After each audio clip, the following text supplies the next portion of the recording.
नमस्कार, आप देख रहे हैं हमारा समाचार। मैं आपके साथ मनीष गोदारा। राजस्थान में कई दिनों से उपचुनाव को लेकर घमासान चल रहा था। कई विधानसभा सीट हॉट सीट भी बनी हुई थी। कुछ सीटों पर कई बड़े नेताओं की प्रतिष्ठा भी दांव पर लगी हुई थी। आज उपचुनाव के नतीजे आ चुके हैं। सभी 7 सीटों पर प्रत्याशी अपनी जीत कायम कर चुके हैं। हम बात करें हॉट सीट बनी हुई थी जो लगातार कांग्रेस या बीजेपी का गढ़ मानी जा रही थी, उन सीटों पर बड़ा उलटफेर इन उपचुनाव में देखने को मिला है। हम बात करें झुंझुनू विधानसभा सीट की तो यहाँ सीट कांग्रेस का मजबूत गढ़ माना जाती थी। यहाँ 21 साल बाद भाजपा ने इस बार सेंध मारी कर आखिरकार कमर खिला ही दिया। झुंझुनू में बीजेपी के राजेंद्र भामू ने कांग्रेस के दिग्गज नेता रहे सीसराम ओला के पोते और झुंझुनू सांसद ब्रजेंद्र ओला के बेटे कांग्रेस प्रत्याशी अमित ओला को 40,000 से अधिक वोटों से हराकर जीत कायम की है। यहाँ सबसे बड़ी बात यह देखने को मिली है कि इसे कांग्रेस ही नहीं, ओला परिवार की राजनीति से भी जोड़कर देखा जा रहा है। झुंझुनू में दशकों से ओला परिवार का वर्चस्व बना हुआ था। मतगणना में बीजेपी से राजेंद्र भामू ने यहां जीत कायम की है। झुंझुनू की जीत से भाजपा के खेमे में जबरदस्त उत्साह का माहौल देखने को मिल रहा है।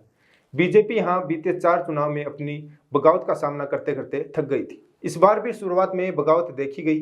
कहीं ना कहीं भाजपा के टिकट वितरण में 2 प्रत्याशी बबलू चौधरी और राजेंद्र भामू शामिल थे। राजेंद्र भामू को बीजेपी की तरफ से टिकट दिया गया तो कहीं ना कहीं बबलू चौधरी में नाराजगी आई। इस नाराजगी को आखिर में दूर कर लिया गया और बगावत को कहीं ना कहीं काबू कर लिया गया और एक मुखी होकर चुनाव लड़ा गया। उसका सकारात्मक परिणाम बीजेपी के पक्ष में आया है। झुंझुनू में बीजेपी ने जीत के कई मायने निकाले जा रहे हैं। अब इसे ओला परिवार की राजनीति पर विराम लगने की शुरुआत भी मानी जा रही है। करीब 5 दशकों से झुंझुनू की राजनीति में ओला परिवार ही छाया हुआ था। यहाँ देखा जाए तो कहीं ना कहीं परिवारवाद पर मतदाताओं ने करारी चोट भी दी। कांग्रेस के प्रत्याशी अमित ओला की हार को यहाँ परिवारवाद मतदाताओं का गहरी चोट माना जा रहा है।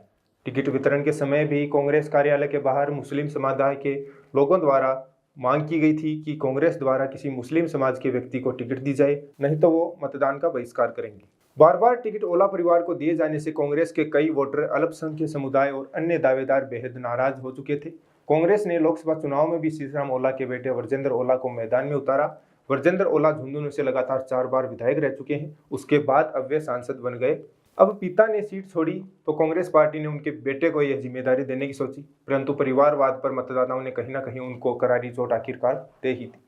वहीं हम बात करें राजस्थान उपचुनाव की बहुचर्चित सीट है दौसा, तो वहां भजनलाल सरकार के कैबिनेट मंत्री किरोड़ीलाल मीणा के भाई जगमोहन मीणा भी इस सीट से चुनाव हार गए हैं। जगमोहन मीणा को कांग्रेस प्रत्याशी दीनदयाल बेरवा ने 2300 मतों से हराया। यह सीट बीजेपी के लिए प्रतिष्ठा का सवाल बनी हुई थी। मंत्री किरोड़ीलाल की प्रतिष्ठा भी कहीं ना कहीं इस सीट पर दांव पर लगी हुई थी, क्योंकि किरोड़ीलाल के भाई को टिकट दिए जाने पर किसी ने सरेआम तो मुलाकात नहीं की, लेकिन अंदर खाने पार्टी में कहीं ना कहीं नाराजगी जताई जा रही थी। दौसा सीट पर कांग्रेस के दिग्गज नेता रहे सचिन पायलट का भी खासा दबदबा है। सचिन पायलट, उनके पिता राजेश पायलट और उनकी मां रमा पायलट भी यहाँ से सांसद रह चुकी है। दौसा में किरोड़ीलाल मीणा के भाई को टिकट देने के पीछे कई कारण माने जा रहे हैं। सबसे बड़ा कारण तो किरोड़ीलाल मीणा को पार्टी में चल रही नाराजगी को दूर करना माना जा रहा था। किरोड़ीलाल मीणा ने कई महीने पहले मंत्री पद से इस्तीफा दे दिया, हालांकि अभी वह मंजूर नहीं हुआ है। बीजेपी उम्मीद थी कि किरोड़ीलाल मीणा कांग्रेस से सीट छीन लेंगे, परंतु यह उम्मीद कहीं ना कहीं निराशाजनक देखने को मिली। सड़क से लेकर सदन तक संघर्ष करने की आदत और अपने जुझारूपन से पहचाने जाने वाले किरोड़ीलाल मीणा को लेकर पार्टी में यही मत था कि इस बार कांग्रेस के जबड़े से यह सीट वो छुड़ाई लेंगे। इसी सोच के साथ उन्होंने उनके भाई को टिकट दिए जाने से किरोड़ीलाल मीणा में नाराजगी दूर हो जाएगी, लेकिन बीजेपी की यह रणनीति यहाँ काम नहीं आई। यहाँ फिर से बीजेपी को हार का सामना करना पड़ा। यहाँ कांग्रेस के विधायक मुरारीलाल मीणा सांसद बन चुके थे, तब यह सीट खाली हो गई थी। राज्य के कैबिनेट मंत्री की भाई की हार से कांग्रेस में काफी उत्साह देखने को मिल रहा है। कांग्रेस ने इसे सरकार का फेलियर का कारण भी बताया है। कांग्रेस द्वारा लगातार आरोप भी लगाया जा रहा था कि 11 महीनों से लगातार सरकार कुछ नहीं कर पाई, इसलिए उसे यहाँ हार का सामना करना पड़ा। नमस्कार, आप देख रहे हैं हमारा समाचार। मैं आपके साथ मनीष गोदारा। राजस्थान में कई दिनों से उपचुनाव को लेकर घमासान चल रहा था। कई विधानसभा सीट हॉट सीट भी बनी हुई थी। कुछ सीटों पर कई बड़े नेताओं की प्रतिष्ठा भी दांव पर लगी हुई थी। आज उपचुनाव के नतीजे आ चुके हैं। सभी 7 सीटों पर प्रत्याशी अपनी जीत कायम कर चुके हैं। हम बात करें हॉट सीट बनी हुई थी जो लगातार कांग्रेस या बीजेपी का गढ़ मानी जा रही थी, उन सीटों पर बड़ा उलटफेर इन उपचुनाव में देखने को मिला है। हम बात करें झुंझुनू विधानसभा सीट की तो यहाँ सीट कांग्रेस का मजबूत गढ़ माना जाती थी। यहाँ 21 साल बाद भाजपा ने इस बार सेंध मारी कर आखिरकार कमर खिला ही दिया।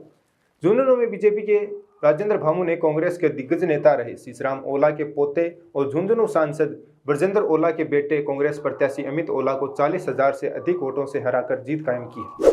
यहाँ सबसे बड़ी बात यह देखने को मिली है कि इसे कांग्रेस ही नहीं, ओला परिवार की राजनीति से भी जोड़कर देखा जा रहा है। झुंझुनू में दशकों से ओला परिवार का वर्चस्व बना हुआ था। मतगणना में बीजेपी से राजेंद्र भामू ने यहाँ जीत कायम की है। झुंझुनू की जीत से भाजपा के खेमे में जबरदस्त उत्साह का माहौल देखने को मिल रहा है। बीजेपी यहाँ बीते 4 चुनाव में अपनी बगावत का सामना करते करते थक गई थी। इस बार भी शुरुआत में बगावत देखी गई। कहीं ना कहीं भाजपा के टिकट वितरण में 2 प्रत्याशी बबलू चौधरी और राजेंद्र भामू शामिल थे। राजेंद्र भामू को बीजेपी की तरफ से टिकट दिया गया तो कहीं ना कहीं बबलू चौधरी में नाराजगी आई। इस नाराजगी को आखिर में दूर कर लिया गया और बगावत को कहीं ना कहीं काबू कर लिया गया और एक मुखी होकर चुनाव लड़ा गया। उसका सकारात्मक परिणाम बीजेपी के पक्ष में आया है। झुंझुनू में बीजेपी ने जीत के कई मायने निकाले जा रहे हैं। अब इसे ओला परिवार की राजनीति पर विराम लगने की शुरुआत भी मानी जा रही है। करीब 5 दशकों से झुंझुनू की राजनीति में ओला परिवार ही छाया हुआ था। यहाँ देखा जाए तो कहीं ना कहीं परिवारवाद पर मतदाताओं ने करारी चोट भी दी। कांग्रेस के प्रत्याशी अमित ओला की हार को यहाँ परिवारवाद मतदाताओं का गहरी चोट माना जा रहा है। टिकट वितरण के समय भी कांग्रेस कार्यालय के बाहर मुस्लिम समुदाय के लोगों द्वारा मांग की गई थी कि कांग्रेस द्वारा किसी मुस्लिम समाज के व्यक्ति को टिकट दी जाए, नहीं तो वो मतदान का बहिष्कार करेंगे। बार बार टिकट ओला परिवार को दिए जाने से कांग्रेस के कई वोटर, अल्पसंख्यक समुदाय और अन्य दावेदार बेहद नाराज हो चुके थे। कांग्रेस ने लोकसभा चुनाव में भी सीसराम ओला के बेटे वर्जेंद्र ओला को मैदान में उतारा। वर्जेंद्र ओला झुंझुनू से लगातार 4 बार विधायक रह चुके हैं। उसके बाद अब वे सांसद बन गए। अब पिता ने सीट छोड़ी तो कांग्रेस पार्टी ने उनके बेटे को यह जिम्मेदारी देने की सोची, परंतु परिवारवाद पर मतदाताओं ने कहीं ना कहीं उनको करारी चोट आखिरकार दे ही थी। वहीं हम बात करें राजस्थान उपचुनाव की बहुचर्चित सीट है दौसा, तो वहां भजनलाल सरकार के कैबिनेट मंत्री किरोड़ीलाल मीणा के भाई जगमोहन मीणा भी इस सीट से चुनाव हार गए हैं।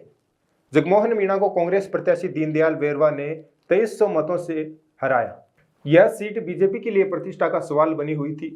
मंत्री किरोड़ीलाल की प्रतिष्ठा भी कहीं ना कहीं इस सीट पर दांव पर लगी हुई थी, क्योंकि किरोड़ीलाल के भाई को टिकट दिए जाने पर किसी ने सरेआम तो मुलाकात नहीं की, लेकिन अंदर खाने पार्टी में कहीं ना कहीं नाराजगी जताई जा रही थी। दौसा सीट पर कांग्रेस के दिग्गज नेता रहे सचिन पायलट का भी खासा दबदबा है। सचिन पायलट, उनके पिता राजेश पायलट और उनकी मां रमा पायलट भी यहां से सांसद रह चुकी हैं। दौसा में किरोड़ीलाल मीणा के भाई को टिकट देने के पीछे कई कारण माने जा रहे हैं। सबसे बड़ा कारण तो किरोड़ीलाल मीणा को पार्टी में चल रही नाराजगी को दूर करना माना जा रहा था। किरोड़ीलाल मीणा ने कई महीने पहले मंत्री पद से इस्तीफा दे दिया, हालांकि अभी वह मंजूर नहीं हुआ है। बीजेपी उम्मीद थी कि किरोड़ीलाल मीणा कांग्रेस से सीट छीन लेंगे, परंतु यह उम्मीद कहीं ना कहीं निराशाजनक देखने को मिली। सड़क से लेकर सदन तक संघर्ष करने की आदत और अपने जुझारूपन से पहचाने जाने वाले किरोड़ीलाल मीणा को लेकर पार्टी में यही मत था कि इस बार कांग्रेस के जबड़े से यह सीट वो छुड़ा ही लेंगे। इसी सोच के साथ उन्होंने उनके भाई को टिकट दिए जाने से किरोड़ीलाल मीणा में नाराजगी दूर हो जाएगी, लेकिन बीजेपी की यह रणनीति यहाँ काम नहीं आई। यहाँ फिर से बीजेपी को हार का सामना करना पड़ा। यहाँ कांग्रेस के विधायक मुरारीलाल मीणा सांसद बन चुके थे, तब यह सीट खाली हो गई थी। राज्य के कैबिनेट मंत्री की भाई की हार से कांग्रेस में काफी उत्साह देखने को मिल रहा है। कांग्रेस ने इसे सरकार का फेलियर का कारण भी बताया है। कांग्रेस द्वारा लगातार आरोप भी लगाया जा रहा था कि 11 महीने